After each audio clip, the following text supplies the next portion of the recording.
अगर मनुष्य बन करके आपने सत्कर्म नहीं किया, भगवद आराधना नहीं की, केवल लौकिक कार्यों में ही मगन रहे, तो अगला जन्म हो सकता है सुअर कुत्ता का भी हो जाए, पशु पक्षी का भी हो जाए, भूत प्रेत, न जाने कितनी योनियों, 84 लाख योनियों में क्या क्या भगवान ने बनाया है। दुर्लभो मानुषो देहो, ये बड़ा दुर्लभ है मनुष्य शरीर, लेकिन क्षण भंगुरा, किसी भी क्षण मर सकते हो आप, ये ध्यान में रखने का विषय है। फांसी वाले को तो एक नियत समय है कि आपको कल 12 बजे फांसी दी जाएगी, लेकिन अपने को 12 मिनट का भी विश्वास नहीं है कि 12 मिनट में ही हमारा काम हो सकता है, हमारी आयु पूरी हो सकती है। दुर्लभो मानुषो देहो, देही नाम क्षण भंगुरा, पर यह है क्षण में नष्ट हो जाने वाली मनुष्य देही। इसमें एक कार्य है जो महान है, प्रायः सब लोग उससे विमुख रहते हैं। देखो, जितने भी कार्य किए जाते हैं वो सब सुख के लिए किए जाते हैं। हमारे अंदर एक मांग होती है कि हमें निरंतर अक्षुण्ण सुख मिले, जो कभी दुख का मुख न देखना पड़े। सब करते सुख के लिए है, लेकिन परिणाम दुख क्यों मिलता है? दुख कोई नहीं चाहता, ना चाहने पर भी दुख भोगना पड़ता है। ये दुख कहां से आ गया? हमारे कर्म परिणाम से। हम जो भगवान, शास्त्र, संत इनकी वाणी के अनुसार ना चल करके केवल मनमानी आचरण किए, वो मनमानी आचरण पाप कर्म बन गए, और वो पाप कर्म का परिणाम दुख होता है, पुण्य कर्म का परिणाम सुख होता है। हम करते हैं शास्त्र विरुद्ध आचरण, पाप कर्म, तो हमें सुख कहां से मिल सकता है? इसलिए मनुष्य देही में बहुत सावधान होकर हमको भगवद अर्थ कर्म करने चाहिए। भगवद अर्थ न शुभ ना शुभ। जो शुभ कर्म है पुण्य, वो सोने की जंजीर से बंधा हुआ व्यक्ति है, और जो अशुभ कर्म है वो पाप, वो लोहे की जंजीर से बंधा हुआ है। तो लोहे और सोने से बंधा हुआ तो है ही ना, मुक्त कहां हुआ? कर्म बंधन से मुक्त होने के लिए मानव देह मिला है। इसलिए सबको सावधान होकर के जो भी कर्म करे शास्त्र सम्मत करे, दूसरों का उपकार करने की भावना से करे, और वो कर्म भगवान को समर्पित कर दे। जो कर्म भगवान को समर्पित कर दिया जाता है वो मंगलमय हो जाता है। जैसे अग्नि में चंदन डालो या विष्ठा, अग्नि अपना स्वरूप प्रदान कर देती है। ऐसे ही संपूर्ण सृष्टि 3 गुणों से बनी हुई है, सतोगुण, रजोगुण, तमोगुण। ये तीनों मायामय गुण हैं, और इन्हीं गुणों के परिपाक से ही हमारे कर्म होते हैं। कभी हमारा मन बहुत शांत और अच्छा चिंतन करता है, कभी मन गलत भोगों का चिंतन करता है, कभी मन गुस्सा, आलस्य, प्रमाद, हिंसात्मक वृत्ति धारण करता है। तो ये 3 गुणों का प्रभाव है। सतोगुण शांत, रजोगुण भोग विलासिता, तमोगुण निद्रा, आलस्य, प्रमादोत्थम। निद्रा, आलस्य, प्रमाद आदि हिंसा की वृत्ति, द्वेष की वृत्ति, इन तीनों गुणों को जो परास्त कर दे, वो मानव देह लेने का लाभ प्राप्त कर लिया। पर प्रायः हमारी बुद्धि इधर आती ही नहीं अध्यात्म की तरफ। हमारी बुद्धि में एक बात रहती है कि मैं पढ़ लिख करके पदाधिकारी बन गया, या जो भी सर्विस कर रहा हूं तो अपनी मेहनत से कमा खा रहा हूं, इसमें भगवान की क्या जरूरत है? जब मैं अपनी मेहनत से कमा रहा हूं तो इसमें भगवान के भजन की या प्रार्थना की, आराधना की जरूरत क्या है? बस यही समाधान करना है कि हम यहां आए हुए हैं, ये हमारा घर नहीं है। ना पहले हम मनुष्य थे, ना आगे मनुष्य बनेंगे। ये बीच में मनुष्य देह मिली है। पत्नी, पुत्र, परिवार, ये सब श्री भगवान ने दिया है। और सही पूछो तो श्री भगवान ही इस रूप में आए हैं। जो पत्नी का शरीर है, जो पुत्र का शरीर है, वो धारण की हुई श्री भगवान विराजमान है।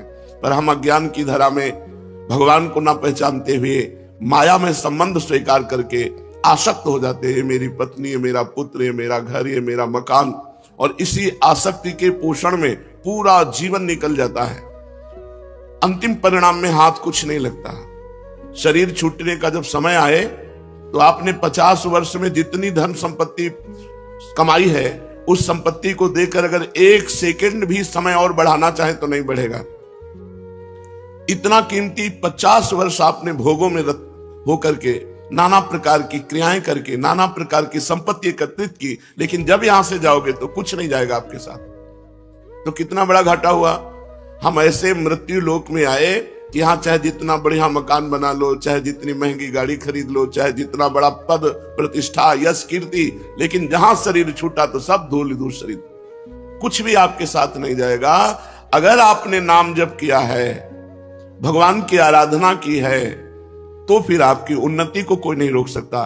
फिर शरीर छूटना एक ट्रांसफर जैसा होता है, जैसे सरकारी आदमी को एक जगह से हटाया गया, दूसरी जगह पहुंचा दिया गया, लेकिन उसकी सेवा में कोई कमी नहीं होती, वही गाड़ी बंगला वही व्यवस्था उसकी होती है।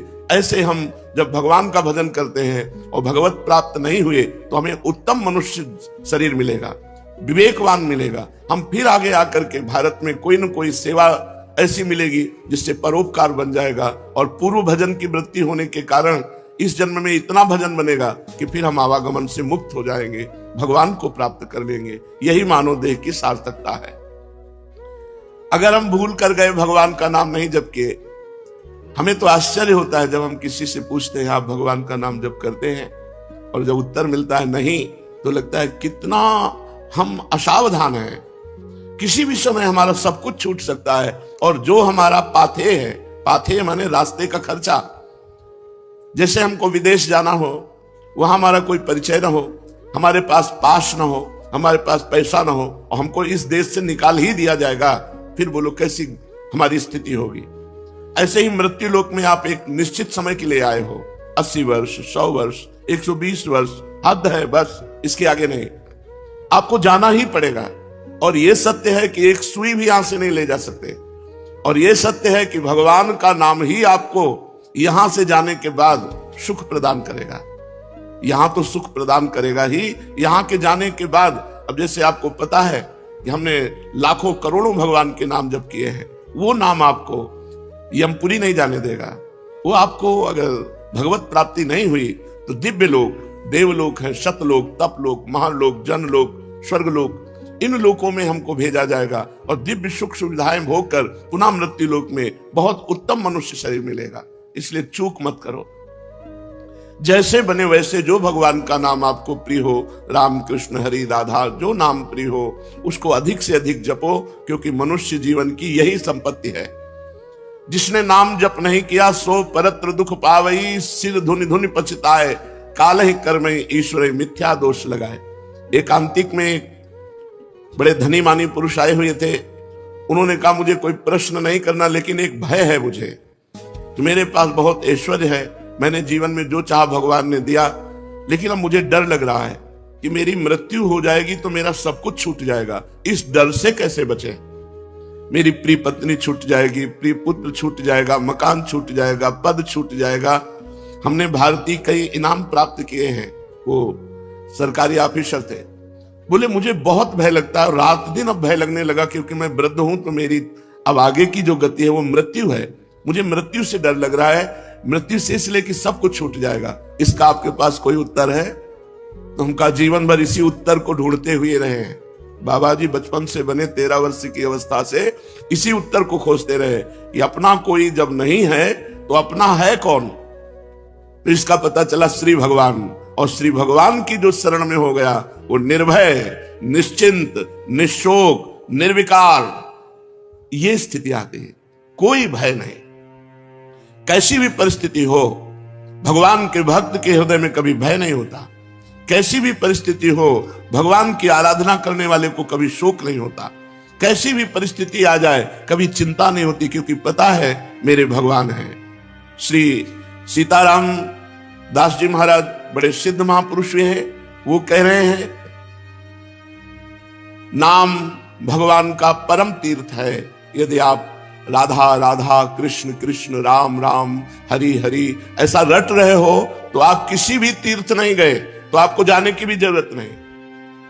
गंगा, यमुना, प्रयागराज, काशी, गोदावरी, जितने भी तीर्थ अपने भारत में हैं, उन सब तीर्थों को जो पवित्रता प्राप्त हुई है, पापी पुरुष के पाप का नाश करके पवित्र करने की, वो श्री भगवान से प्राप्त हुई है।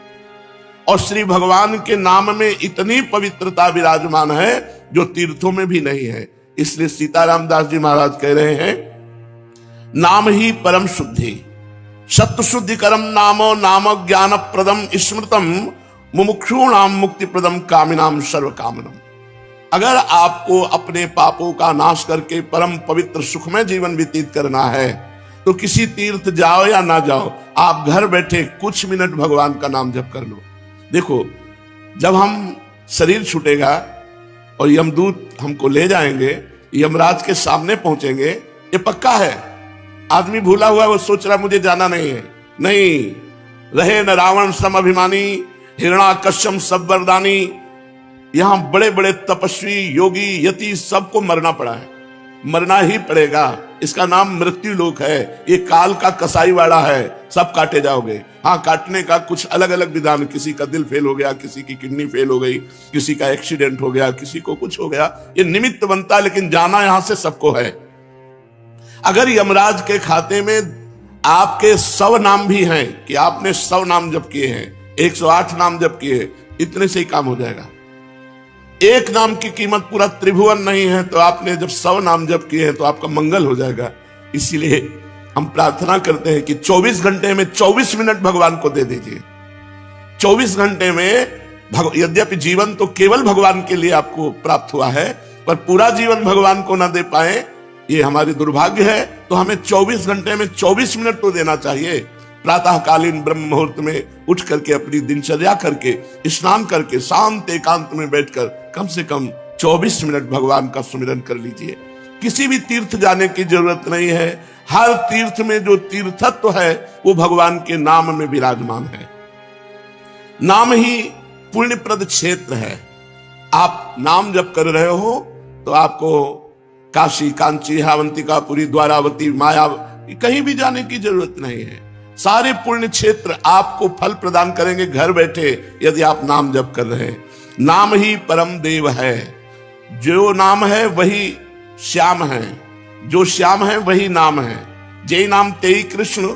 जो नाम जप रहे हैं बोले कृष्ण कृष्ण कृष्ण, तो साक्षात भगवान कृष्ण कृष्ण नाम रूप से आपकी जिह्वा में विराजमान है। इसलिए नाम ही परम देव है, नाम ही परम तपस्या है। देखो, जप करके टीवी 3 घंटे फिल्म देखो, आपका मन कहीं नहीं दौड़ेगा, और 3 मिनट नाम जपना शुरू कर दो, मन भागने लगेगा, संसार में जाने लगेगा। यदि संसार से मन को खींच करके भगवान के नाम में आप लगाते हैं, सबसे बड़ी तपस्या है। सबसे बड़ी तपस्या है मन को संसार से खींच करके भगवान के परम मधुर नाम में लगाना। नाम में अपार सामर्थ्य है। नाम ही परम दान है। यदि आप किसी भूले हुए जीव को ये प्रेरणा देते हैं कि आप 5 मिनट ही नाम जप कर लिया करें, और वो नाम जप करने लगा, तो मंगल तो नाम जापक का होगा ही, लेकिन जिसने नाम की प्रेरणा की, ये सबसे बड़ा दान है। भगवान के नाम से भूला हुआ जो जीव माया में आसक्त है, उसे कुछ मिनट नाम जप करने की आदत डलवा दे, प्रेरणा दे दे, उसका स्वभाव बन जाए कुछ मिनट नाम जप करने का। इससे बड़ा कोई मंगलमय कार्य, इससे बड़ा कोई दान पुण्य नहीं है। नाम ही परम क्रिया है। जैसे क्रियाओं में आता है यज्ञ करना, तो यज्ञ में सबसे बड़ी यज्ञ है जप यज्ञ। भगवान ने स्वयं कहा है, यज्ञों में जप यज्ञ मैं हूं। अगर जप यज्ञ आप बैठकर नहीं कर सकते, तो इसमें तो बड़ी मंगलमयी छूट है। आप अपवित्र हो या पवित्र, अपवित्र पवित्रो वा सर्वावस्थांगतो पिवः यह स्मरेत पुंडरीकाक्षम सवायाभ्यांतरा शुचि।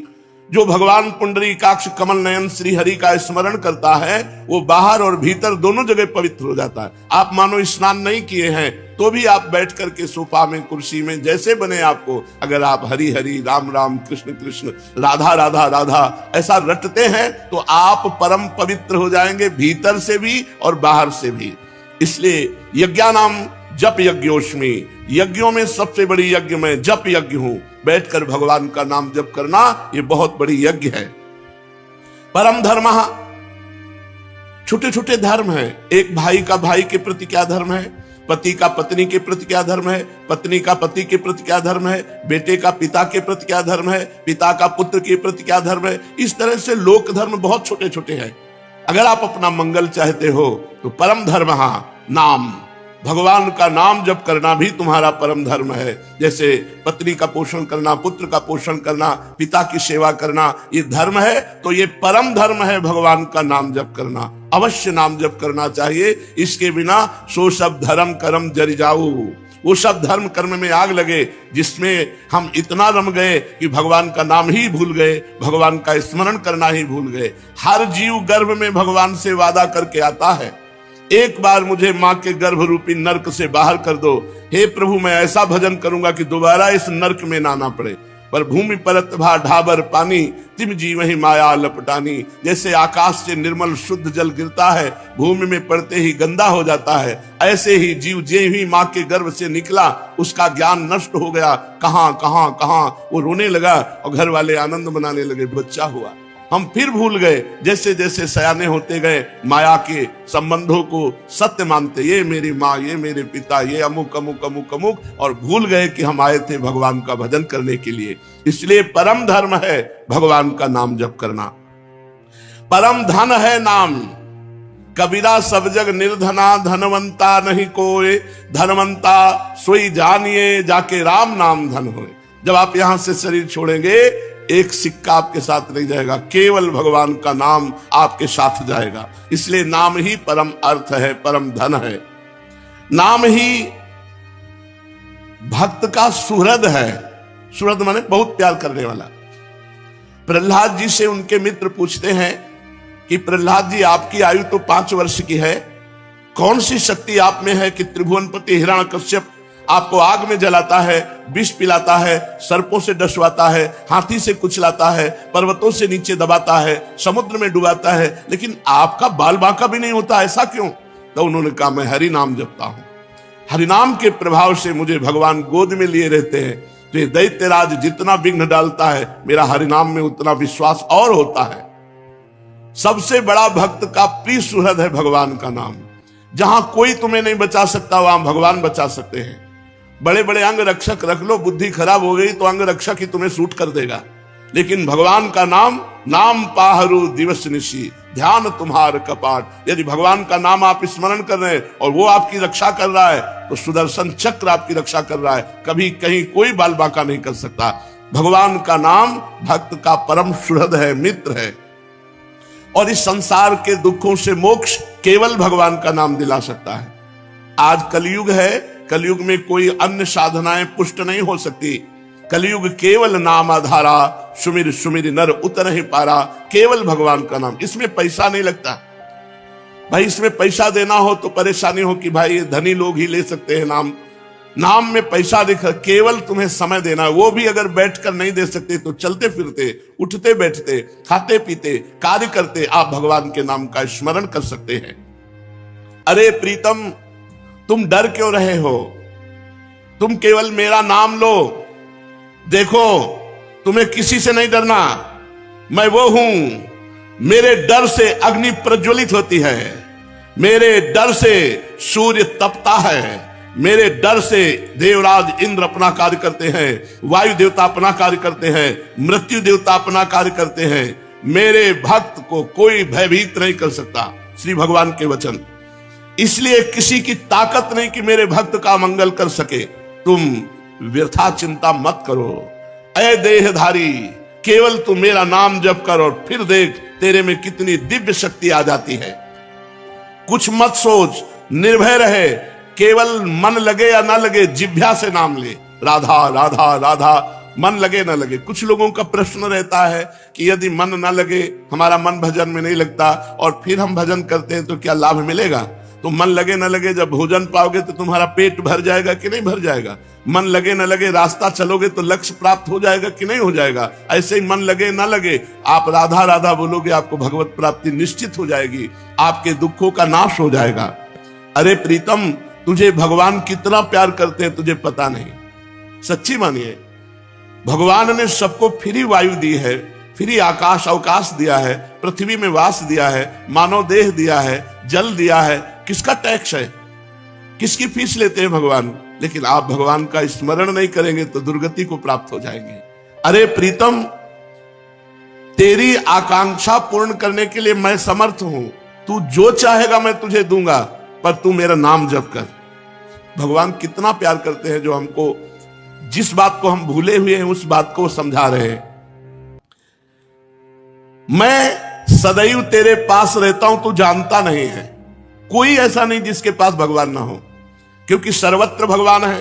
तो जहां मैं हूं वहां भगवान है, सबके भगवान है तो मेरे भी भगवान है, सब समय में भगवान है तो जिस समय में जहां हूं उस समय भी भगवान है, सबके भीतर है, हमारे भी भीतर है। हम कभी एक क्षण भी भगवान से अलग नहीं रहते, पर हम भगवान का चिंतन नहीं करते, इसलिए अनुभव नहीं होता।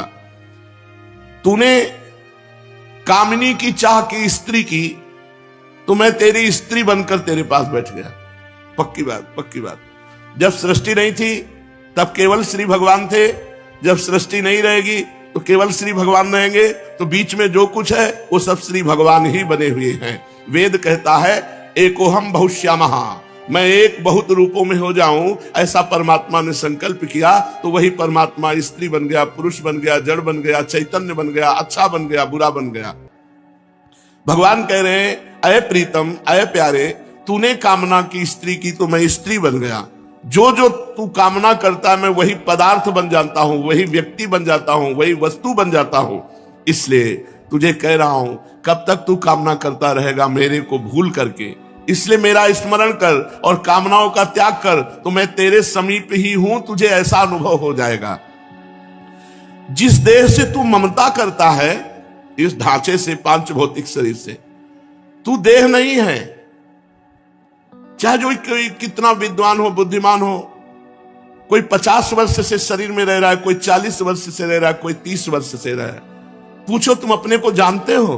बड़े बुद्धिमान बनते हो, बड़े ज्ञानी बनते हो, अपने को जानते हो? तो कहेगा हाँ जानते हैं, मैं अमुक जगह जन्म लिया हूं, मैं अमुक। नहीं, ये तो देह का परिचय दे रहे हो, ये तो ढांचे का परिचय दे रहे हो। जो 3.5 हाथ का ढांचा है तुम्हारे हाथ से, इसका तुम परिचय दे रहे हो। इसमें जो तुम रह रहे हो वो कौन हो? उत्तर नहीं है। तुम कौन हो? तो अपना नाम बता देगा, मेरा अमुक नाम। नहीं, ये देह का संबोधन है। मैं अमुक रूप रंग का हूं, ये देह का संबोधन है। तुम कौन हो? अब चुप हो जाएगा। बस यही बात जान ले तो परमात्मा प्राप्ति हो जाए। भगवान का चिदानंदमय स्वरूप तुम हो। अपने को भूल करके पुरुष शरीर में तो पुरुष मान लिया, स्त्री शरीर में तो स्त्री मान लिया। अरे ओ मेरी संतान, श्री भगवान कह रहे हैं, इस जड़ देह की ममता से ही तेरा पतन हुआ है। इस शरीर से ममता हटा और मेरे में चित्त को जोड़, तो परिणाम में तू देखेगा कि तू मेरा ही स्वरूप है। सोई जाने जेहि देह जनाई, जानत तुम्हें हो जाई। अपने सच्चिदानंदमय आत्म स्वरूप का विस्मरण करके तू भोगों में, प्रपंच में, सब में फंस गया, और यही फंसाव अंतिम समय तेरा चिंतन बनेगा, और फिर अगला जन्म उसके परिणाम से हो जाएगा। इसलिए तू लौट, इस ममता और आसक्ति को मेरे चरणों में लगा दे, मेरे नाम का कीर्तन कर, मेरा नाम जप कर। नाम चिंतामणि कृष्ण चैतन्य रस विग्रह, पूर्ण शुद्धो नित्य मुक्तो अभिन्नत्वान् मनामिनो। नाम ही भगवान का चिंतामणि है। जो जितना नाम जप करता है, जो चाहेगा वो प्राप्त हो जाएगा, पर नाम पहले पाप का नाश करता है। यहां की जितनी चाहते हैं सब झूठी हैं, सच्ची मान लीजिए। एक कामना की पूर्ति होती है, 2 समस्याएं खड़ी हो जाती है, 2 की पूर्ति होती है, 4 समस्याएं। कब तक हम लगे रहेंगे इसमें? और इसके बाद मृत्यु आ जाती, भारी समस्या, सब छूट गया, फिर नई दुकान, नया मकान, नई विद्या, नया ज्ञान। कब तक भटकते रहेंगे? अनादिकाल से हमारा जन्म होता रहा, हर जन्म में मानते रहिए मेरा परिवार है, हर परिवार छूटता रहा। अब हम कम से कम मानव देह जो मिला है इसे आखिरी कर ले। भजन के द्वारा, भगवत चिंतन के द्वारा हम ये चाह करें कि एक बार तो श्री भगवान को देखें, एक बार तो भगवान का साक्षात्कार करें। पर जीव ऐसा भूला हुआ है कि चाह ही नहीं है कि भगवान से मिले। तो भगवान का नाम चिंतामणि है। यदि आप लौकिक पदार्थ भी चाहते हो तो वो पुण्य के बल से प्राप्त होते हैं। तो सबसे बड़ा पुण्य है भगवान का नाम। खूब भगवान का नाम जप करो। नाम चैतन्य रस विग्रह, भगवान का चिदानंद स्वरूप नाम है कृष्ण। ये कृष्ण चिदानंद में जप कर देखो, बड़ा ज्ञान समाया हुआ है। जो राम राम नहीं कह पाते थे, मरा मरा मरा उल्टा जपे, वो ब्रह्म ज्ञानी हो गए। वो भगवान के पावन चरित्र को रचा वाल्मीकि रामायण में। अगर हम सीधे राम राम जप रहे हैं, राधा राधा जप रहे हैं, तो हमें कौन सा ज्ञान नहीं प्राप्त हो जाएगा? चैतन्य रस विग्रह, पूर्ण शुद्ध, नित्य मुक्तो अभिन्न स्वान नाम नामिनो। नामी और नाम अभेद है, भगवान और भगवान का नाम अभेद है। अगर हम नाम जप कर रहे हैं तो मानो भगवान कृष्ण ही कृष्ण नाम के रूप से हमारी जिह्वा में, मानो राधा किशोरी ही राधा नाम से हमारी जिह्वा में विराजमान है।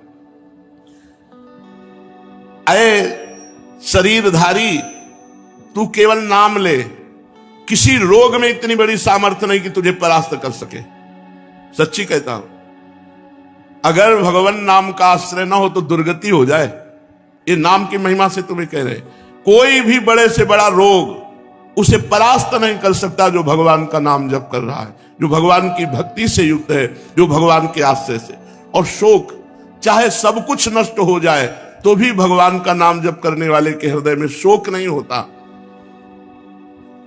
दुख ज्वाला, हमने देखा कि जब हमें अधिक पीड़ा होती तो किशोरी जो हमें अधिक सुख देती है, इतना आनंद अंदर से दे देती है कि बाहर शरीर का दुख हमें पीड़ा नहीं पहुंचा पाता। यदि आप दुख से बचना चाहते हो तो भगवान नाम का निरंतर रटन करो, नहीं तो ये संसार ऐसा है, इतनी ओवर थिंकिंग बढ़ती चली जाएगी कि आपको डिप्रेशन में पहुंचा देगी। अगर नाम जप नहीं करोगे, सत्कर्म नहीं करोगे, भगवत आराधना नहीं करोगे तो तुम्हारा मन ही तुम्हें क्लेश देने के लिए उतारू हो जाएगा, तुम्हारा मन ही तुम्हें भयभीत कर देगा, तुम्हारा मन ही तुम्हें गंदी आदतों में फंसाकर तुम्हें नष्ट कर देगा। इसलिए भगवान नाम, चाहे वो जो नाम प्रिय हो या गुरुदेव के द्वारा मिला हो, उसे खूब जपिए।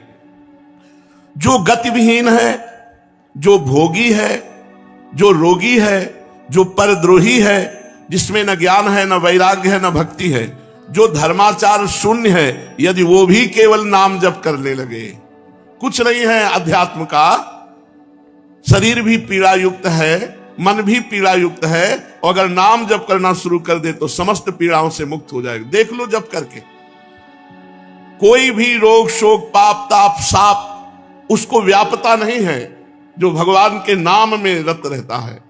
बस नाम जपना कठिन है, मन नहीं लगता नाम जपने में, इसमें रुचि नहीं होती। अगर हो जाए तो लोक परलोक के सारे सुख तुम्हारे चरणों में रहेंगे और जीवन परमानंद में हो जाएगा। मृत्यु का भय खत्म हो जाता है।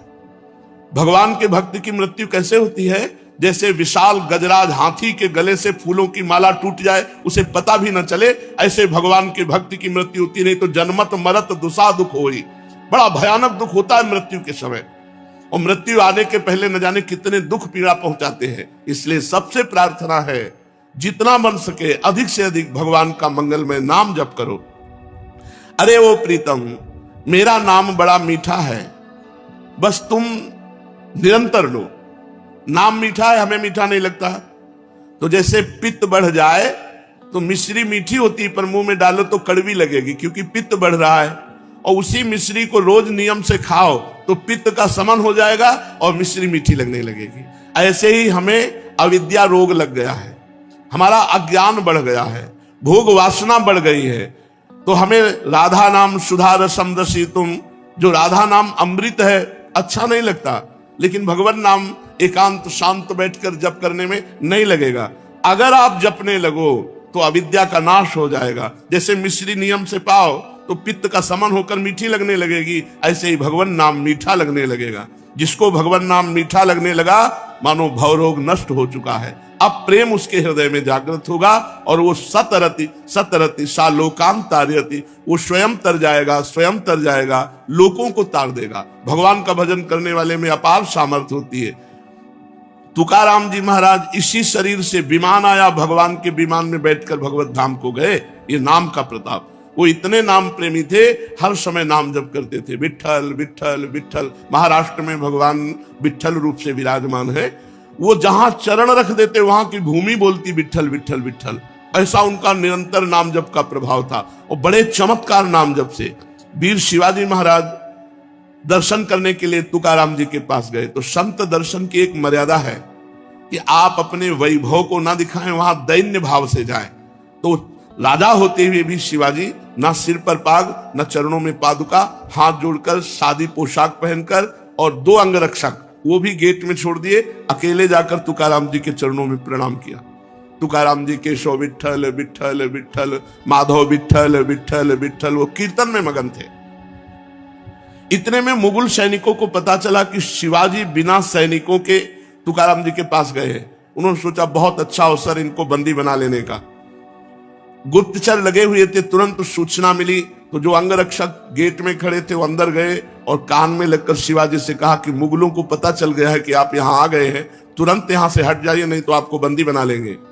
शिवाजी ने कहा बाहर जाओ। तुकाराम जी की तरफ देखा, उनका विठ्ठल विठ्ठल विठ्ठल, बैठे रहो और वो भगवान नाम कीर्तन कर रहे। देखो नाम कीर्तन का अमोघ प्रभाव। मुगल सेना आई पूरी, अंगरक्षक तो गुप्त रूप से हो गए, वो मंदिर में गए, केवल तुकाराम जी ही दिखाई दिए, वहां शिवाजी दिखाई ही नहीं दिए। मुगलों की आंखों में शिवाजी दिखाई नहीं दिए, सामने बैठे रहे, हिले नहीं, निर्भय होकर के। पूरे मंदिर में ढूंढा, जब नहीं मिले तो उनका गलत सूचना मिली और वो वापस चले गए। और वो वैसे ही कीर्तन में बैठे रहे, तुकाराम जी कीर्तन कर रहे, सामने शिवाजी, लेकिन कोई मुगल शिवाजी को नहीं देख पा रहे, मुगल सैनिक। ये भगवान नाम का अद्भुत चमत्कार। जो भगवान नाम का जप करते हैं उनमें अपार सामर्थ्य होती है। एक बार कबीरदास जी को जो मुगल सम्राट था उसने बंदी बना लिया। उनकी मां को कुछ विद्वान जनों ने कि तुम्हारा लड़का देखो राम राम कहता है, उचित होगा कि वो अपने धर्म का नाम उच्चारण करे, इसलिए तुम बादशाह से यदि कह दो तो वो तुम्हारे धर्म की बात मानेगा। वो बूढ़ी माँ, उनको समझ में आया कि ठीक बात कह रहे हो। बादशाह से विद्वानों ने निंदा करके कबीरदास जी के लिए विपरीत भावना भर दी, बंदी बना लिए गए कबीरदास जी। तो इनसे कहा कि तुम इस नाम को छोड़ो। उन्होंने कहा नहीं, जो लगन लग गई अब वो छूटने वाली नहीं, तो उनका ऐसे हाथी से रौंदा दो। तो कबीरदास जी के दोनों हाथ ऐसे जमीन पे रखकर बांध दिए गए, खूंटे में ऐसे ऐसे गाड़कर रस्सी से ऐसे बांध के, और सामने से मतवाला हाथी दौड़ाया गया। तो हाथी जे ही आता तो बस जब 4 कदम दूर रह जाता तो बड़ी जोर से चिघार कर वापस लौट जाता। बादशाह ने कहा क्यों हाथी रौंदता क्यों नहीं? महावत से कहा। महावत ने कहा कबीरदास की जगह में एक बबर शेर दिखाई देता है, इसलिए हाथी वापस आ जाता है। बादशाह ने कहा तुम झूठी बात कहते हो, मैं स्वयं चढ़कर देखूंगा। और जब हाथी पर सवार हुए और जे ही उनको रौंदने के लिए आगे बढ़ाया तो देखा बबर शेर, तो वापस आती भगवान नरसिंह स्वयं वहां प्रकट हो गए अपने नाम जापक की रक्षा के लिए। फिर दूसरी चाल चली, कबीरदास जी को जैसे प्रहलाद जी को होली में दहन किया, ऐसे कबीरदास जी को जलाने का प्रयास किया। पूरा लकड़ियों का ढेर लगा दिया, बीच में कबीरदास जी को विराजमान कर दिया और आग लगा दी। राम राम राम राम राम, एक भी रोमा नहीं झुलसा, पूरी लकड़ियां भस्म हो गई कबीरदास जी की। ये कथा हमको पुष्टता प्रदान करती है कि हमें किसी भी दुख में, किसी भी संकट में, कोई भी माया के काम क्रोध लोभ फंसा ना सके। हम भगवान का नाम जप करें, नाम में अपार सामर्थ्य है। ओ प्रीतम, तेरे सब दुख दूर करने के लिए मेरा नाम समर्थ है। तू नाम ले, केवल चिंता मत कर, मैं तेरे भीतर बाहर सब कुछ देख लूंगा। भगवान कहते हैं भीतर तुम्हारे विकारों को मैं देख लूंगा और बाहर तुम्हारे विरोधियों को देख लूंगा, तुम केवल मेरा नाम जप करो। कितने कृपालु भगवान हैं। जो संपत्ति शिव रावण ही, दीन दिए दसमाथ, सोई संपदा विभूषण ही, सकुच दीन रघुनाथ। मस्तक काट काट करके भगवान शंकर को प्रसन्न करके लंका प्राप्त की थी रावण ने। भगवान की शरण में गए तो जाते ही समुद्र का जल लेकर भगवान ने अभिषिक्त कर दिया और लंकेश कहकर विभूषण को संबोधन किया। जो संपदा इतनी बड़ी तपस्या की रावण ने अपने सिर काट के भगवान शिव को दिए, वो सकुच करके रघुनाथ जी ने विभीषण को दी। ऐसा कृपालु भगवान का स्वभाव है। कह रहे तेरे भीतर बाहर मैं सुख प्रदान करूंगा, तेरे भीतरी शत्रुओं को, बाहरी शत्रुओं को मैं देख लूंगा। जब भगवान करें तो अपने को क्या परेशानी, अपने को तो केवल नाम जप करना है और अपने कर्तव्य कर्म को करना है। आप जो भी कर्तव्य कर्म करते हैं वो भगवान की पूजा हो जाएगी यदि नाम जप करते हुए करें, भगवान का स्मरण करते हुए करें। देख तू बीच बीच में मेरे को देखकर पुलकित हो जाएगा। जब नाम जापक खूब नाम जप करता है तो उसे भगवान के दर्शन होने लगते हैं। वो जिधर देखता है उसे भगवान श्याम सुंदर मुस्कुराते हुए नजर आते। ये कथा नहीं है, ये जीवन है। आप अपने जीवन को भगवान को समर्पित कीजिए और नाम जप कीजिए, देखिए आपको भगवान का दर्शन होता है कि नहीं। भगवान यही है, भगवान सब में है, भगवान सब रूपों में है, भगवान सब समय में है। बस केवल आप नाम जप कीजिए, फिर आप देख लेंगे। मेरे सरस स्पर्श से अनुक्षण तू पुलकित रहेगा। तेरी आंखें जगत को नहीं देख पाएंगी, मेरे को देखेंगी। इसलिए आनंदमय मैं तुझसे सत्य कह रहा हूं, तू केवल मेरा नाम जप कर। अरे अपने को तू भूल गया है, तू मेरा बच्चा है। भगवान कह रहे तू मेरा अंश है। ममई वांशो जीव लोके जीव भूता सनातना, मना कष्टानि इंद्रियाणि प्रकृतिस्थानि कर्षति। मन और 5 ज्ञानेंद्रियों के चक्कर में फंस करके तू अपने को भूल गया। हमारा जो स्वरूप है वो भगवत स्वरूप है, हम भगवान के अंश हैं। तो चाहे 1 चम्मच गंगा जल लो तो गंगा जल, 1 टैंकर लो तो गंगा जल, गंगा जल है जैसे, ऐसे हम भगवान के अंश हैं। तो भगवान पूर्ण है, तो पूर्ण का अंश पूर्ण ही होता है, हम भगवत स्वरूप ही है। पर 5 ज्ञानेंद्रियां और 1 मन, ये भोगों में लगने के कारण हम अपने स्वरूप को भूल गए हैं। तो आनंदमय है, परमानंदमय है, लौटो, इस संसार के जंगल से लौटो, मेरी तरफ लौटो। कैसे लौटेंगे? केवल नाम जप से। जितना नाम जप करोगे उतने तुम मुझे अपने सानिध्य में देखोगे। और नाम जप नहीं है तो ये माया सामने दिखाई देगी, स्त्री पुत्र धन मकान नाना प्रकार की भोग सामग्री, और इसी में अब ये कर लेंगे तो हम सुखी हो जाएंगे, अब ये संग्रह कर लेंगे, इतना कमा लेंगे, ऐसा कर, और ऐसा सोचते सोचते मृत्यु आ जाती। कभी किसी का आज तक काम पूरा नहीं हुआ। काम पूरा तभी माना जाए जब भगवत प्राप्ति हो जाए। वृंदावन का पावन नाम जिसके कान में पड़ गया वो नरक नहीं जाएगा। और जिसने वृंदावन के ठाकुर को लुभायमान दृष्टि से देखा, ओ बांके बिहारी, राधा वल्लभ लाल, राधा, ओ मेरे जीवन धन, एक बार प्यार से प्रभु की तरफ देखा, दृष्टम किंचित तद अपहृतम दृग स्पृष्टम श्यांग कर्षि।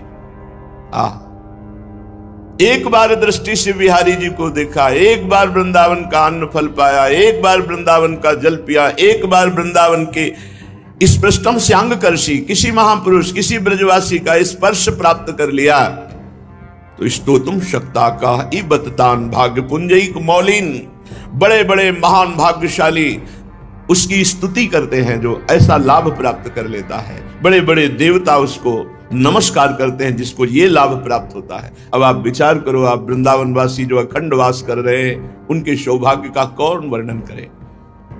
अगर इस पर भी आपको प्रियालाल की कृपा नहीं दिखाई देती तो केवल बुद्धि भ्रष्ट है और कोई बात नहीं। बुद्धि अपने स्थान से गिर चुकी है, इसलिए आपको कृपा का अनुभव नहीं होता। नहीं, प्रतिपल कृपा ही कृपा हमारे ऊपर बरस रही है। ऐ मूढ़, अभी सावधान हो जा, नहीं तो मृत्यु तेरा सर्वनाश कर देगी। तेरे पास कुछ नहीं रहेगा। कुछ कमा ले, यहां कमाने आया है, अपनी श्वासें गंवाने नहीं आया। अरे मूढ़ा, प्रापेंद्रिय मविकलम किम्नु निगमैर निगूढ़ाम, तू इंद्रियों को प्राप्त करके भोगों के लिए विकल हो रहा, जो तेरा पतन है। तू अपनी इंद्रियों को संयम में ला और भगवत आराधना में लग। वेदों में भी जो गुप्त है रसो वैसा, वो रस यहां प्रकट खेल रहा है ब्रजभूमि वृंदावन में। इसलिए तू अपने चरणों से यात्रा कर ब्रजभूमि की, और गिरिराज जी की परिक्रमा लगा, बरसाने की परिक्रमा लगा, वृंदावन की परिक्रमा लगा। पादो यात्रा व्यग्रव कुरुत वदनम नाम भीरतम, और यहां आकर के निरंतर नाम जप कर। कोई भी किसी की निंदा दोष दर्शन अपराध मत कर। कथा पीयूषाब्धो श्रुतमपि, कानों से खूब भगवत चर्चा सुन। मनोध्यान और निरतम, मन को ध्यान में लगाओ। जो प्रगट में प्रभु के श्री अर्चा विग्रह अवतार विराजमान है, इनका ध्यान करो। जैसे हरिवंश महाप्रभु आदेश करते हैं, श्री राधा वल्लभ लाल को हृदय ध्यान मुख नाम। हृदय में उनका रूप और मुख में नाम। चरणों से परिक्रमा लगा रहे, हाथों से यहाँ सेवा कर रहे, खूब नाम चिंतन, नाम कीर्तन, निहाल हो जाओगे। अरे मूढ़ा, कुछ तेरे साथ नहीं जाने वाला। यहां एकमात्र सच्चिदानंद भगवान का नाम रूप लीला धाम का जो अवगाहन किया, वही तेरे साथ जाएगा। चलते हैं श्रीमद् भागवत महापुराण, जिसमें हमारे प्राणाराध्य प्राणप्रिय लाडले जीवन धन श्री लालजू महाराज का पावन चरित्र, जो गायन और श्रवण मात्र से भगवत प्राप्ति कराता है। जो चित्त लगाकर श्रवण करता है, उसके चित्त के समस्त मलों का नाश होकर चित्त चोर के पास चित्त पहुंच जाता है। प्रभु का वो प्रेमी हो जाता है भगवत चर्चा सुनने वाला। प्रसंग चल रहा है श्री महाभागवत परम तपस्वी भगवान के विशेष कृपा पात्र वसुदेव जी, जिनको पिता बनने का सौभाग्य प्राप्त हुआ, नंद ग्रह से योग माया रूपी कन्या को लेकर के कंस के कारागार के समीप आते हैं। सब बेशुद्ध पड़े हुए, जीव ही अंदर प्रवेश हुए, दरवाजा बंद, ताला लॉक हो गया, पहरेदार जग गए। कन्या को देवकी जी की गोद में पधराया। गोद में पधराते ही कन्या रो पड़ी। नवजात शिशु की रोने की ध्वनि सुनकर पहरेदार चौंक गए। लड़खड़ाते हुए भागते हुए भोजराज कंस के पास गए और कहा, देवकी को 8वीं संतान हुई है। बस इसी बात का इंतजार कंस कर रहा था, क्योंकि आकाशवाणी ने कहा था, देवकी की 8वीं संतान तेरी मृत्यु का, तेरे सर्वनाश का कारण बनेगी। कंस बड़ी आकुलता और घबराहट के साथ द्वारपालों की बात सुनते ही कूद पड़ा, सूतिका गृह की ओर झपटा।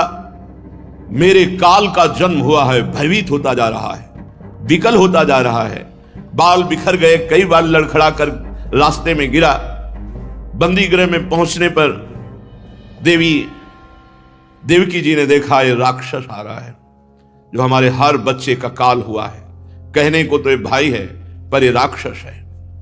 अपने मन के क्रोध को दबाकर हाथ जोड़कर कहा, भैया मेरे तुम बड़े हितैषी हो। जब बचपन में हमने कोई बात कही तो आपने तुरंत उसकी पूर्ति की है। मेरा क्या अपराध हो गया जो आप मुझे दुख पर दुख देते जा रहे हैं? हथकड़ी बेड़ियों से जकड़ दिया, मेरे लाडले पुत्रों को मार दिया। आकाशवाणी ने कहा था कि पुत्र होगा, देखो ये कन्या है, अभी तो बच्ची है, तुम्हें नहीं मारना चाहिए। भैया दैववश तुमने बहुत से अग्नि के समान तेजस्वी बालक मेरे मार डाले, केवल कन्या बची है। मैं तुमसे भिक्षा मांगती हूं कि ये कन्या को मत मारो। मैं बहुत दीन हूं, तुम मेरे प्यारे समर्थ भाई हो और मुझे बहुत प्यार करते हो। मैं मंदभागिनी हूं माना, पर ये आखिरी संतान तो मुझे दे दो। कन्या को अपनी छाती से लगाकर देवकी जी ऐसी विनय कर रही कंस से, पर उस क्रूर कर्मा दुष्ट हृदय कंस के हृदय में कोई भी परिवर्तन नहीं। कन्या का ऐसे पैर पकड़ा और जबरदस्ती से छीन लिया और एक चट्टान पर प्रहार किया। पैर पकड़कर कन्या का स्वार्थ ने अंधा कर दिया था, परंतु कन्या कोई साधारण कन्या नहीं, महाशक्ति है। हाथ से एकदम छूटी और आकाश में जाके छा गई। बड़े बड़े दिव्य आयुध लिए हुए, अष्टभुजा, दिव्यमाला, चंदन, मणिमय आभूषण, धनुष, त्रिशूल, बाण, ढाल, तलवार, शंख, चक्र, गदा, 8 आयुध, सिद्ध, चारण, गंधर्व, अप्सरा, किन्नर, नागगण, ये सब महादेवी की स्तुति कर रहे हैं। उस समय मुस्कुराते हुए महादेवी ने कहा, किम मया हतया मंद जाता खलु तवांत कृति यत्र क्वा वा पूर्व शत्रुर्मा हिंसी कृपणान था। ऐ दुष्ट, तू मुझे क्या मार सकता है? तेरे पूर्व जन्म का शत्रु तुझे मारने के लिए पैदा हो चुका है। तू निर्दोष बालकों की हत्या करता है। और एक क्षण में देवी अंतर ध्यान हो गई। कंस देवी की बात सुनकर आश्चर्य में पड़ गया। 8वां पुत्र होना था, कन्या हुई, और ये देवी कह रही तेरे मारने वाला कहीं पैदा होगा, और आकाशवाणी ने कहा था मेरे मारने वाला देवकी के गर्भ से पैदा होगा। बुद्धि काम नहीं कर रही। फिर तो मैंने अपने बहन वही देवकी वसुदेव जी को व्यर्थ में कष्ट दिया। जब मारने वाला कहीं और पैदा हो गया तो वसुदेव जी के सामने घुटने पे हो गया, हथकड़ी बेड़ी सब कटवा दी और कहा, बहनोई जी, बहन, मैं बड़ा पापी हूं। मैं अपने स्वार्थ में अंधा होकर आपके बच्चों को मार डाला। मुझे बहुत खेद है। मैं इतना दुष्ट हूं कि करुणा का तो मेरे में लेश ही नहीं है। मैं कैसे बताऊं कि मैं कैसा कठोर हृदय का हूं। ये कभी कभी दुष्ट आत्मा भी धर्मात्मा का नाटक करने लगते हैं। ये नाटक कर रहा है, कोई दया नहीं, कोई शुद्धि बुद्धि की नहीं हुई, ये केवल नाटक कर रहा है। मैं दुष्ट हूं, मैं पापी हूं, मैं कठोर हूं, मुझे भले नरक जाना पड़े, पर तुम मुझे क्षमा कर दो। पर मुझे यह समझ में नहीं आता कि विधाता कैसे झूठ बोलता है। आकाशवाणी ने कहा था देवकी की गर्भ में पैदा होगा मेरे मारने वाला, वो तो पैदा हो गया, गोकुल पहुंच गया। मुझे विश्वास नहीं हो रहा कि सत्य है क्या। तुम दोनों महात्मा हो, मुझे क्षमा करो, तुम्हें मैंने पुत्र शोक दिया, ऐसा मानो कि तुम्हारे ही कर्म का फल था। बड़ा ज्ञान बघार रहा है। कौन कहू कि सुख दुख कर दाता, निज कृत कर्म भोग सुन भ्राता। तुम्हारे ही कर्मों का फल था जो तुम्हारे पुत्रों को मारने के लिए मुझे निमित्त बनाया गया। देखो वसुदेव जी, मिट्टी के बने हुए पदार्थ जो बनते हैं वो बिगड़ते भी हैं। हाँ, शरीर बनता बिगड़ता है और जीवात्मा तो अजर अमर है। कितना सुंदर ज्ञान बघा रहा है कंस। ऐसे ज्यादातर ज्ञान सबके है, पर उसका प्रयोग। वसुदेव जी, जो लोग तत्व ज्ञानी नहीं है ना, वो शरीर को आत्मा मान बैठते हैं और शरीर के सुख दुख को अपना सुख दुख मान लेते हैं। शरीर का आना जाना जन्म मृत्यु अपना मान लेते हैं। जो तत्व ज्ञानी नहीं, ये तत्व ज्ञानी है। बड़ा ज्ञान है लोगों में, उपदेश करने में बहुत कुशल लोग मिलेंगे, लेकिन अपने मन को चेला बना ले ऐसा कोई बिरला योगी होगा। जो अपने मन को उपदेश दे करके सही रास्ते पे चलावे, वही उपदेष्टा, वही गुरु। प्रभु के चरणारविंद की तरफ अपनी वृत्ति को ले जाने की कोशिश कीजिए। उस व्यक्ति से ऐसे कठोर वचन बोल दिए जाते हैं जो हृदय को चुभते रहते हैं। बाहर का डंडा लगा है, पिटाई हुई तो 2-4 दिन में ठीक हो जाएगा। ये हजारों दोषों की पंक्तियां यहां हैं। कोई कह दे हम निर्दोष हैं, हमें लगता है कि यही सबसे बड़ा दोष है। नहीं तो अंदर देखा जाए ना, तो क्रम क्रम से धीरे धीरे निर्दोष हुआ जा रहा है। क्रोध वेग सह गए तो वाणी और मन और शरीर के द्वारा जो हिंसा का वेग है उससे बच जाएंगे। फिर कह रहे हैं उदर वेगम, उदर वेग भूख। और आपको सच्ची कहते हैं कि कई कई दिन भोजन न मिलने पर भी शरीर में गंगा जल के कारण कभी कमी महसूस नहीं। जब पेट में भरपेट भोजन ही नहीं है ना, तो और कुछ चिंतन ही नहीं रहा। यौवन अवस्था, जवानी ऐसे भगवान ने काटी है कि याद ही नहीं रहा कि संसार का कोई सुख होता है। शासन में ले लिए तो जनेन्द्री को आप शासन में ले लेंगे, और अगर रसेंद्री को शासन में ले लिया तो जनेन्द्री को शासन में ले सके। कुत्सितवाद, वाचो वेगम, वाणी के वेग को शासन में लीजिए। और मनशाह, मनोवेगम, मन का वेग आता है। ये देखूं, ये भोगूं, आदि आदि संकल्प विकल्प, इसके वेग को सह जाओ। कुछ नहीं बोलना, सहने का मतलब होता है कुछ नहीं बोलना। मन कह रहा मुझे ऐसा करना है, मुझे ऐसा करना है, मुझे ऐसा, कुछ नहीं बोलना। कुछ भी उसकी जलन जो हो रही है किसी से नहीं कहना, शांत गंभीर, खत्म। पर उपासक क्या करता है? जो कच्चा उपासक है, नहीं नहीं अब मेरे मन में आ रही, मेरे मन में जलन हो रही, मुझे ऐसा करना है, मुझे ऐसा नहीं। शांत, ना बोलना है जो मन में आ रहा है, ना उसकी जलन पर ध्यान देना है। अपने मंत्र नाम उपासना कर्तव्य में लगे रहो, शांत हो जाएगा। इसके शांत करने की युक्ति है, इसे मतलब मत रखो। जैसे एक पागल आदमी रोड में खड़े तुम्हारे ऊपर कंकड़ फेंके, थूके, गाली दे, तो अपने लोग क्षमा भाव से कि वो पागल है, ऐसे मन अभी पागल है, इसके निर्णय पे ना हो। ये क्षण क्षण में बदल, इसको भजन से मतलब नहीं है, इसको क्षण क्षण में नवीन नवीन प्रपंच चाहिए। ये मनशा वेगम, मनोवेगम, इसका स्वरूप यही है, यही बंधन और मोक्ष का कारण है। ये क्षण क्षण में प्रपंच चाहता है। 5 ज्ञानेंद्रियों के द्वारा ये जाल रचा करता है जीव को फंसाने का। जहां हो, जैसी परिस्थिति में हो, बहुत अच्छी परिस्थिति भगवान ने दी, उसी परिस्थिति में भजन कर ले जाओ। परिस्थिति बदलने की जरूरत नहीं है, भजन करने की जरूरत है। भजन कर ले गए तो स्थिति बदल जाएगी, परिस्थिति नहीं। परिस्थितियां कहीं भी अनुकूल नहीं होती, स्थिति अनुकूल बनाई जाती। भजन के द्वारा स्थिति। जीवन में कभी कोई परिस्थिति ही ऐसी नहीं रही जिसमें भजन किया जा सके। जीवन में पूरे, अगर पूरे जीवन के तारतम्य को देखते हैं तो एक कष्ट की वेदी पर स्वाहा ही स्वाहा होता रहा है। जीवन की आहुति केवल कष्ट पर, और आज भी कष्ट ही कष्ट। फिर आप सोचोगे सुख किसे कहते हैं? ऐसे कांटों वाले पेड़ पर ऐसा सुगंधित फूल खिलता है कि जिससे परमात्मा मुग्ध हो जाता है। जीवात्मा नहीं, परमात्मा मुग्ध हो जाता है। वो ये मार्ग है। उस सुमन को लेकर वो अपने श्रृंगार में लगा लेते। सुमन, सुंदर मन, ये कांटों पे खिलता है, जैसे गुलाब का फूल कांटों पे नहीं खिलता, हाँ ये कांटे हैं। हर द्वंद की पीड़ा को सहता हुआ जो उपासक आगे बढ़ता है तब सुमन खिलता है। उस सुमन को प्रियाजू अपने केश पास पे धारण करती है, उस सुमन को प्रियाजू अपने कर कमल में लेती है। अगर आप सहना नहीं सीखे, मांगे बनी रही हृदय की, ऐसा हो तो भजन हो सकता है, ऐसा हो तो भजन, तो लिख लो आप। मन बहुत चंचल है, इसको हर समय नवम नवम नवम, जहां जैसी परिस्थिति उसी में भजन करके निकल चलो।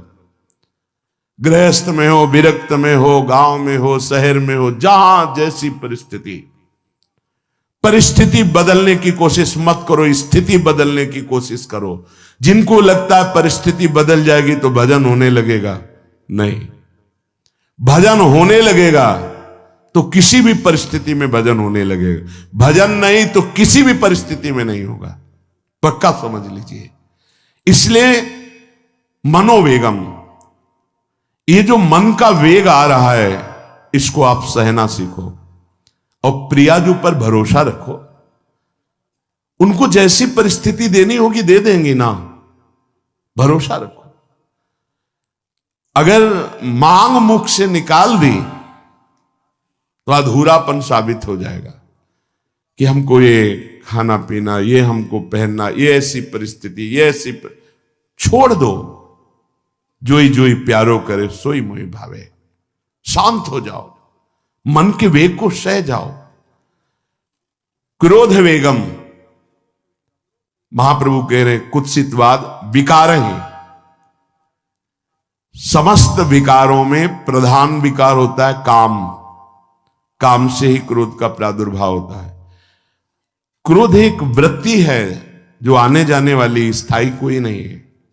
जिस समय आपके अंदर क्रोध आए, इस समय मौन होकर हट जाइए वहां से, तुरंत जाकर थोड़ा ठंडा पानी पिए, प्रभु के चरणारविंद की तरफ अपनी वृत्ति को ले जाने की कोशिश कीजिए। उस व्यक्ति से चिंतन हटाइए जिससे क्रोध आ रहा है, उस व्यक्ति की उस क्रिया से चिंतन हटाइए जिससे क्रोध आ रहा है, हट जाइए।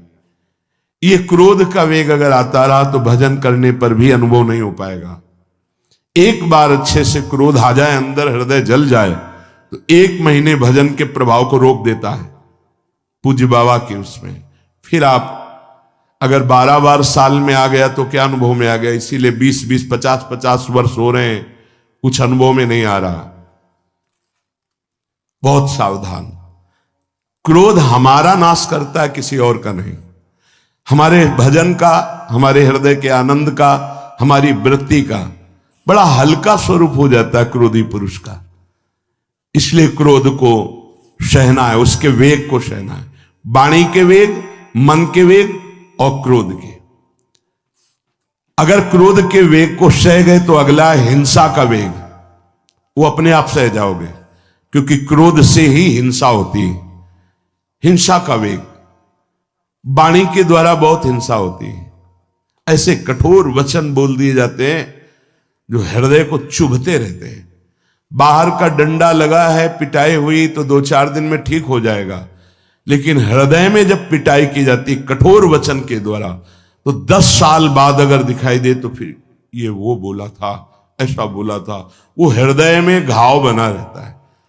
वाणी का हिंसात्मक स्वरूप प्रायः क्रोधी जनों में ही पाया जाता है। अगर क्रोध वेग को सह गए तो वाणी के द्वारा हिंसा नहीं होगी, और मन के द्वारा मलिन हृदय में हिंसा का भाव होता है कि चलो हम वैष्णव में मारेंगे तो नहीं, पीटेंगे तो नहीं आपको, लेकिन भगवान तुम्हारा नाश करेंगे, भगवान बहुत जल्दी, ऐसा भाव मन में, ये भी हिंसा है। शरीर के द्वारा तो ना वाणी के द्वारा, ना मन के द्वारा, ना शरीर के द्वारा। क्यों? उसके हृदय में भगवान बैठे हैं, हमको उनको रिझाना है, हमें निर्दोष होकर भगवत प्राप्ति करनी है। ये हजारों दोषों की पंक्तियां यहां हैं। कोई कह दे हम निर्दोष हैं, हमें लगता है कि यही सबसे बड़ा दोष है। नहीं तो अंदर देखा जाए ना तो क्रम क्रम से धीरे धीरे निर्दोष हुआ जा रहा है प्रभु की कृपा से। कोई जन्म से निर्दोष नहीं होता, वो तो अवतार होते हैं भगवान के। एक पद में था, शरण जिसको ले ली हृदय से लगा, और विषय पंख से धीरे धीरे, क्रमशः विषय पंख से धीरे धीरे उसको हटाया। हित जो महाराज जी के लिए आया, हमारे हृदय को धीरे धीरे निर्विषय किया जा रहा है। और सहत सहत बाढ़े भगत ग्रहतन गुरु हितगार, इन दोनों का मिलान कर धीरे धीरे सहाते सहाते हमें निर्विषय किया जा रहा है। आचार्य चरण इष्ट देव गुरुदेव कर रहे, हमको राजी रहना है। जैसी परिस्थिति है, जैसी भी हमें गुरुदेव रख रहे हैं, इष्ट देव रख रहे हैं, हमें राजी रहना है। इससे क्या होगा कि हमारे अंदर क्रोध नहीं आएगा, गुस्सा नहीं आएगा। नहीं, ये इतना बेईमान मन है कि इष्ट देव पे भी गुस्सा कर सकता है, ये आचार्य पे भी गुस्सा कर सकता है, ये परम कृपालु गुरुदेव पर भी गुस्सा कर सकता है। क्रोध वेग सह गए तो वाणी और मन और शरीर के द्वारा जो हिंसा का वेग है उससे बच जाएंगे। फिर कह रहे हैं उदर वेगम, उदर वेग भूख। आप लोगों को तो हमें लगता है कि इस वेग को सहना ही नहीं पड़ता। ये जो विरक्त गंगा किनारे घूमने वाले हैं, इनको ज्यादा इस वेग को सहना पड़ता था, क्योंकि प्राय कभी ऐसे शाम के समय पहुंचना होता, जब आप गंगा किनारे नहीं रुक सकते तो आश्रम, अब वहां पूछ लिया तो पूछ लिया, नहीं पूछ लिया तो राधे श्याम पड़े। अगर कोई मंदिर मिल गया तो हम आश्रम आदि कोई खोजना ही नहीं, गांव में तो जाना ही नहीं है, क्योंकि नवीन अवस्था में कभी गांव में भिक्षा भी नहीं मांगी, आकाश वृत्ति का ही आश्रय लिया जो शास्त्र सम्मत। गांव में कभी पूरे जीवन में किसी गांव में किसी एक रात्रि किसी घर में कभी शयन नहीं।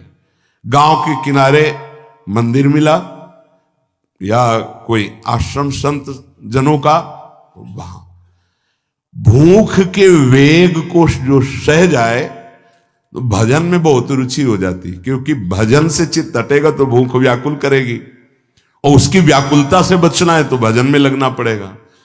और आपको सच्ची कहते हैं कि कई कई दिन भोजन न मिलने पर भी शरीर में गंगा जल के कारण कभी कमी महसूस नहीं हुई। जो दूध में पावर है उससे अधिक सामग्री गंगा जल में है। अब वो बहुत से ऐसे नगरों के समीप से गंगा मैया निकली जहां से बड़ी बड़ी फैक्ट्रियों का, तो नहीं, बहुत सुंदर गंगा जल, वो तो सुंदर है ही, था, है, रहेगा। अपने लोग बड़े बड़े ऐसे नाले ऐसे जिससे वो भाव तो है पर वस्तु तत्व तो है, पर जो दृश्य है वो अब गड़बड़ हो रहा है। ऐसे यही बड़ा नाला गिर रहा है सामने जाके, अब वहां ऐसे रज लेके ऐसे लगाओ तो दुर्गंध युक्त निकलेगी, क्योंकि वो ऐसे देखो तो ऐसे पदार्थ बहते नजर आ रहे कि अब ये दुर्भाग्य ही है समय का कि परम पावन गंगा यमुना जैसी नदियां जहां स्नान आचमन और भरपेट जल पीकर परम पवित्र और भगवदानंद में डूबा जाता था, वो भी सौभाग्य छिन रहा है। तो अगर सब सुविधाएं तो भी हफ्ते 10 दिन में एक बार इस वेग को सहना तो सीखे। कस के भूख लगे और आज नहीं पाएंगे। एक दिन किसी व्रत का अनुष्ठान करने के लिए हम नहीं कह रहे, लेकिन इस वेग का आनंद तो लीजिए ना कभी। एक टाइम का छोड़ दीजिए, एक दिन केवल हफ्ते में सुबह थोड़ा ले लिया, बस अगले सुबह लेंगे थोड़ा, तो आपकी दिनचर्या नहीं बाधित होगी। आपको तो मिल रहा है ना, मिल ही नहीं रहा था। जो उदर वेग है, भूख में भजन का एक तार जुड़ता है, ये देखा है, क्योंकि ना तो नींद आएगी और ना कहीं और कोई प्रपंच की गुंजाइश है। क्योंकि उदर वेग जब भूख से व्याकुल जी होता है तो बचने के लिए एक ही उपाय है, केवल भगवत चिंतन। हटो उसके चिंतन से। ये पूर्व के संतों ने बहुत कष्ट पूर्वक भजन करके जो लाभ प्राप्त किया है वो आप लोगों को सहज में मिल। कभी कभी अपने को इससे परिपक्व करना चाहिए। जैसे शास्त्रीय पद्धति में महीना में 2 तो व्रत है ही हैं, 15 दिन में एक एकादशी, 15 दिन में एक एकादशी। वो इसीलिए रखा गया है सार्वजनिक रूप से कि वो संयम को ना कर पाए तो 15 दिन में एक दिन संयम पूर्वक पवित्र भजन। अपने लोग जानबूझकर हफ्ते में एक टाइम छोड़ दें या एक दिन कभी ऐसे, तो उदर वेग को सहते हुए भजन। उदर वेग देख लो, उदर वेग को सहने के लिए तो अगला जो बात कह रहे हैं वो अपने आप सह जाओगे। जैसे क्रोध वेग को सह गए तो हिंसा वेग पर आप शासन कर लेंगे, ऐसे उदर वेग को सह गए तो उपस्थ वेग को सह जाएंगे। उपस्थ वेग कहते हैं जनेंद्री के कामोपभोग को। जब पेट में भरपेट भोजन ही नहीं है ना तो और कुछ चिंतन ही नहीं रहा। यौवन अवस्था जवानी ऐसे भगवान ने काटी है कि याद ही नहीं रहा कि संसार का कोई सुख होता है। वह एक लक्ष्य ब्रह्माकार वृत्ति कैसे कैसे तत्वबोध हो, बस कठिन से कठिन जहां वैराग्य की भूमिका वहां कूद जाना, उसी में स्थिति में आने की कोशिश करना, देह राग का त्याग करना, ये युद्ध चल रहा था। बड़ी कृपा है। उपस्थ वेग, इसका जनेंद्री का वेग आता है। जो स्कूल में आदतें जिनकी गंदी हो गई बच्चों की, फिर आगे वो संयम में, उनको बहुत बाधा है। कई ऐसी क्रियाओं से वो जानकारियां रख लेते हैं कि जो अपना सर्वनाश करने के लिए पर्याप्त है। उपस्थ का जब वेग आए तो सहने की सामर्थ्य उसी की आएगी जो उदर वेग को सह जाता है। पक्का। किसी उपासक को देखा बहुत शरीर कृश हो रहा है तो पूछा क्यों, भोजन क्यों नहीं करते, आप ऐसे कैसे हो रहे, पहले तो आप ऐसे नहीं थे, आप तो पहले बहुत स्वस्थ थे, फिर क्यों, का ऐसे नहीं, बताइए क्या, ज्यादा आवश्यकता नहीं है, जीने के लिए बस प्राण पोषण के लिए डाल लेते हैं, क्योंकि जो शांति चाहिए वो तो इतने से ही मिलेगी ना। बहुत सुंदर, बहुत प्रसन्नता है। ठीक है, ठीक चल रहे हो आप, पर इतना पाते रहो कि सीढ़ियां चढ़ उतर ले, इतना पाते रहो कि आपका शरीर काम करे। बका हृदय में बहुत प्रसन्नता है, बहुत सुंदर। संयम में अपने आप को ले आना ये महात्मा का लक्षण होता है, चाहे स्त्री शरीर हो चाहे पुरुष शरीर हो। धन्याति धन्य। आप अपने आप को कस दीजिए, यही तो राग त्यागना ही। जो जवानी में अपने आप को जला दिया वो बुढ़ापे में चमकता है, ध्यान रखना। जो जवानी में उद्दंडता में समय व्यतीत किया वो बुढ़ापे में गंधाता है, ये भी ध्यान रखना। गंधाता, वो अंदर जो दुर्गंध के पौधे थे ना वो सब दुर्गंध फैलाते हैं। पूज्य श्री पंडित गया प्रसाद जी महाराज जी ने कहा, गृहस्थी में होते हुए भी 40 और 45 के बीच में काम विजयी हो जाना चाहिए, नहीं तो जीवन बिल्कुल बर्बाद हो जाएगा। जो कुछ गृहस्थ धर्म की सेवा है 40-45 के बीच तक हो जाए, मतलब 20 से 25 से ब्याह हुआ आपका, 40-45 तक लड़का बच्चा, इसके बाद अखंड ब्रह्मचर्य धारण कर लो। 40-45 से संयम में हो जाओ तो तुम्हारा जीवन सार्थक हो जाएगा। पूज्य पंडित गया प्रसाद जी महाराज। बहुत जरूरी है उपस्थ जनेंद्री के वेग को सहना, पर हर वेग अपने आप में बहुत कठिन है, पर एक दूसरे से इसका तारतम्य है। यदि उदर वेग रसेंद्री को आप शासन में ले लिए तो जनेंद्री को आप शासन में ले लेंगे, और अगर रसेंद्री को शासन में ले लिया तो जनेंद्री को शासन में ले सके असंभव, पक्का। और जनेंद्री रसेंद्री के सब खिलवाड़ चल रहे तो परमार्थ और भगवत प्रेम प्राप्ति तो सब अभ्यास जिनका भगवदाकार हो गया है वो विषयाम गृहणंत मुंचंत हुआ। जब इंद्रियों पर शासन बाबा ने अपने किया तो 24 घंटे में एक कवल पाते थे। एक कवल, आश्चर्य होता है। ऐसे सामने दाल रोटी सान ली गई और एक कवल जितना बाबा सिद्धासन पद्मासन का से। और जब भगवदानंद ब्रह्मानंद में 70 घरों में एक दिन में भिक्षा में जाते थे, एक दिन भिक्षा। अब वहां गए तो एक कवल तो पाया ना, तो 70 कवल हो गए। विषयान ग्रहणंत मुंचंत हुआ, कोई फर्क नहीं। पर हम क्या होता है कि स्थिति होती नहीं तो सिद्धों की नकल करने लगते नहीं। पहले हम साधक हैं, पहले हमारी इन वेगों पर विजय प्राप्त करने की वृत्ति आनी चाहिए। वाणी का वेग, मन का वेग, क्रोध का वेग, हिंसा का वेग, उदर का वेग और जनेन्द्री का वेग, एतान वेगान सहते यस्तु विद्वान।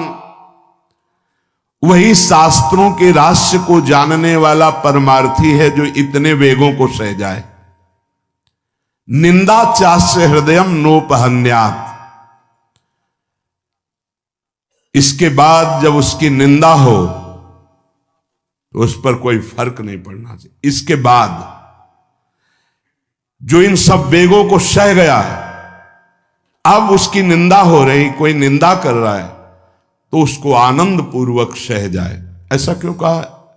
इसके बाद अगर दोष है, निंदा हो रही, तब तो संभालना ही, ये गलती हो गई आपसे। जब आप दोष रहित है फिर निंदा हो रही तो आनंद पूर्वक आपको उसका विरोध नहीं करना, सहना है। क्योंकि ये सहना बिल्कुल भगवत साक्षात्कार के नजदीक ले जाएगा।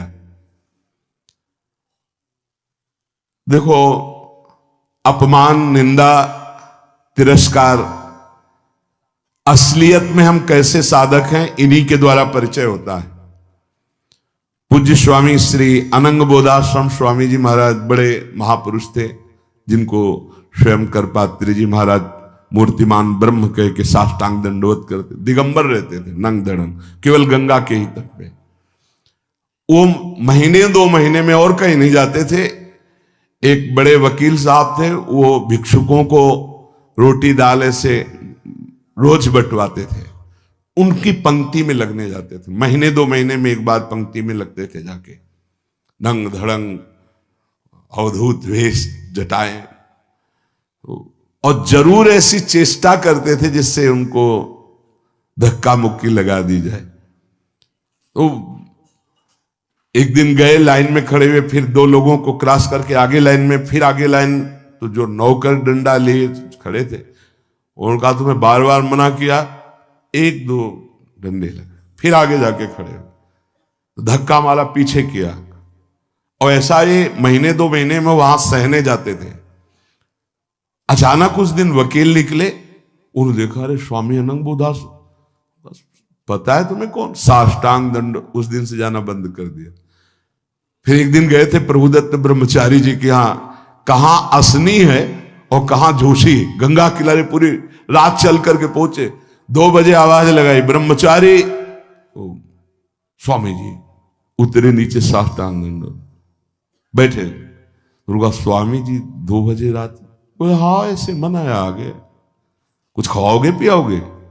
स्वामी जी, और वो भी परमहंस ब्रह्मचारी जी, बहुत संयमी महापुरुष, प्रभुदत्त ब्रह्मचारी। टीन में कुछ आटा रखा, तो बोले स्वामी जी कहो तो रोटी बना दे। बोले हाँ बनाओ। रोटी और नमक ऐसे पाए, जितना टीन में आटा था सब पागल, जो 2-4 किलो जो भी। तो बोले स्वामी जी आटा तो खत्म हो गया। बोले हाँ, भोजन का स्वाद तो साधु ही जानता है। फिर उठे, झूसी से असनी फिर पैदल। हे संतों की मौत! अपमान, तिरस्कार, क्षुधा, हर वेग, ये हमारी कसौटी है। परमार्थ का पथिक चाहे जिस मार्ग का हो। देखो सुदामा जी गृहस्थ मार्ग के कितने उच्च कोटि के, नरसिंह मेहता गृहस्थ मार्ग में कितने उच्च कोटि के। एक कभी तो सौभाग्य ऐसा प्रभु देते जब कोई हमारी निंदा करता है, ये सौभाग्य है, हमें सहने का सौभाग्य मिलता है। कभी तो कोई अपमान करता है जब, तो भगवान से प्रेरित होकर वो सौभाग्य मिलता। ये साधक को उस समय चिड़चिड़ा नहीं होना चाहिए, उस समय मुस्कुराना चाहिए कि आज मेरी स्थिति का थर्मामीटर डाला जा रहा है, कैसे हो, नहीं आनंदित है। पर देख लो, प्रशंसा होगी तो चेहरा खिला हुआ गुलाब के फूल की तरह मिलेगा, और निंदा होगी तो ऐसे होगा। ऐसा नहीं होना चाहिए। नहीं करत जे अनसहन निंदक, तीनों पे अनुग्रह कियो। इसीलिए पूज्य बाबा कह रहे कि इसके बावजूद, अर्थात समस्त वेगों को सहन करने के बावजूद तुम्हारी जब निंदा हो और उसको सह जाओ, तब तुम परमार्थ के सूरवीर योद्धा कहे जाओगे। विपत्ति में सब साथ छोड़ देते तो हृदय के भी साथी साथ छोड़ते हैं, ध्यान रखना। जब विपत्ति आती है तो मन भी साथ देना बंद करने लगता है, विपरीत जाने लगता है, बुद्धि भी विपरीत जाने लगती है। इसलिए जो विपत्ति में अपने धैर्य और साहस को ना खोकर अपने सिद्धांत से चलता है, उसे महात्मा कहते, चाहे वो गृहस्थ हो चाहे विरक्त हो। ध्यान दीजिए, संपत्ति में, अनुकूलता में तो सब सावधान होने की कोशिश करेंगे, बड़ी कृपा है भगवान की। यहां कहने विपत्ति में सब साथ छोड़ते हैं, ये जीवन में देखा है। विपत्ति में ना तो बाहरी कोई साथ देता है और न मन साथ देता है, उस समय भजन साथ देता है, भजन। विपत्ति में हृदय को जो दृढ़ रखे, धैर्यवान और साहस बिल्कुल ना गिरने पावे, आगे बढ़ो, नाम जब तुम्हारा भजन वैसे ही चलना चाहिए, तब समझना चाहिए कि हमारी साधना परिपक्व। विपत्ति में कोई साथी नहीं होता, देखा गया है, कोई साथी नहीं। मन भी धोखा दे देता है, मन भी, अपना मन भी साथी नहीं, उस समय केवल भजन साथी होता है। तभी विपत्ति को कुंती जी ने मांगा, क्योंकि उस समय एक ही साथी होता है, हरि बस। संपत्ति में तो बहुत साथी मिल जाएंगे, अब तो साथी ही साथी हैं, जिधर देखो उधर साथी हैं। उस समय तो जिधर देखो उधर केवल हरि है, दूसरा कोई है नहीं। ये बड़ा सुख मिलता है जब तिरस्कार और विपत्ति एक साथ होती है, तो सीधे प्रभु से फोन में बात होती, सीधे प्रभु होते हैं, ये आपके सिवा को। इसीलिए बहुत प्रवीण है कुंती माता, इसीलिए कहा कि मुझे विपत्ति दीजिए जो हर कदम में आपका स्मरण कराती है।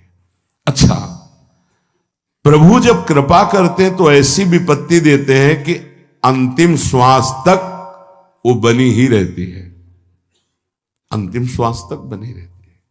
हर कदम पर जैसे गार्ड रखा जाता है ना, सावधान, यहां से ऐसे ऐसे ऐसे, हर समय विपत्ति महारानी सावधान, तुम्हारा जीवन कभी भी नष्ट हो सकता है, किसी भी क्षण नष्ट हो सकता है, इसलिए हर समय लक्ष्य पे रखो अपनी दृष्टि, प्रिया प्रीतम पे। ये कृपा होती है। तो उपासक को जब विपत्ति मिले, सब साथ छोड़ दें, मन भी ना लगे, तब धैर्य और साहस दोनों को सुरक्षित रखते हुए साधना में